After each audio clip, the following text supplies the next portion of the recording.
Power play এই শব্দটা যখন সবার মাথায় চলে আসে তখন ক্রিকেট খেলার সেই পাওয়ার প্লের কথা মনে পড়ে, এবং আরেকটি কথা শিক্ষার্থীদের মনের মধ্যে পড়ে, সেটা হচ্ছে আমাদের শেষ মুহূর্তের প্রস্তুতি। সবাই আমাদেরকে প্রশ্ন করে যে ভাই এটা কি একটা রিভিশন প্রোগ্রাম নাকি। আসলে পাওয়ার প্লে কিন্তু একটা রিভিশন প্রোগ্রাম না, এটা বেসিক সিকিউ এবং এমসিকিউ সলভিং প্রোগ্রাম। অর্থাৎ তুমি বা তোমরা যারা আছো, যারা পড়াশোনায় একটু পিছিয়ে আছো, যাদের এখনো বেসিক স্ট্রং হয়নি, যে ভাই আমি এই অধ্যায়ের অনেক কিছুই জানি না, অনেক কিছুই বুঝি না, তাদের জন্য পাওয়ার প্লে। আমরা এখান থেকে প্রত্যেকটা টপিক এবং গুরুত্বপূর্ণ টপিকগুলো যেগুলো পরীক্ষায় তোমার আসবে সেগুলো বিস্তারিত আলোচনা করি।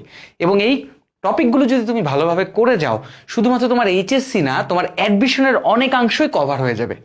এবং সেই সাথে এখন ধরো যে ভাই এই টপিকটা তো বুঝলাম, তো আপনার এই টপিকটা যে পরীক্ষায় আসে সেটার প্রমাণ আপনি দিবেন না, সেটার প্রমাণের জন্য আমরা অবশ্যই সেই ক্ষেত্রে সিকিউ এবং সাথে এমসিকিউ সলভ করি। কারণ শুধুমাত্র তুমি পড়াশোনা করলেই নয়, তোমাকে প্র্যাকটিসও সাথে সাথে করতে হবে।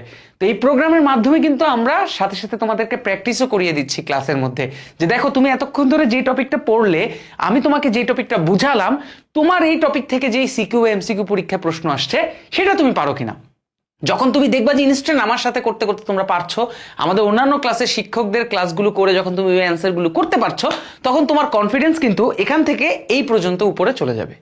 এই পাওয়ার প্লে জাস্ট একটা রিভিশন প্রোগ্রাম না। রিভিশন জিনিসটা কি হয়, পরীক্ষার আগের রাত্রে যেই যেই জিনিসগুলো আমি পারি সেই জিনিসগুলো একবার চোখ বুলাই, এটাই তো। It's not like that. Power play একেবারে স্ট্রং বেসিক থেকে পড়ানো হয়, যেই বেসিকটা যারা আয়ত্ত করে নিতে পারবে আমাদের সাথে সাথে, তার বললাম তো, তার শুধুমাত্র এইচএসসি না, অ্যাডমিশনটাও অনেকাংশে কভার হয়ে যাবে। So power play is not just a revision program, it is a final transformation before your HSC. So let's play it smart and let's play with Power Play.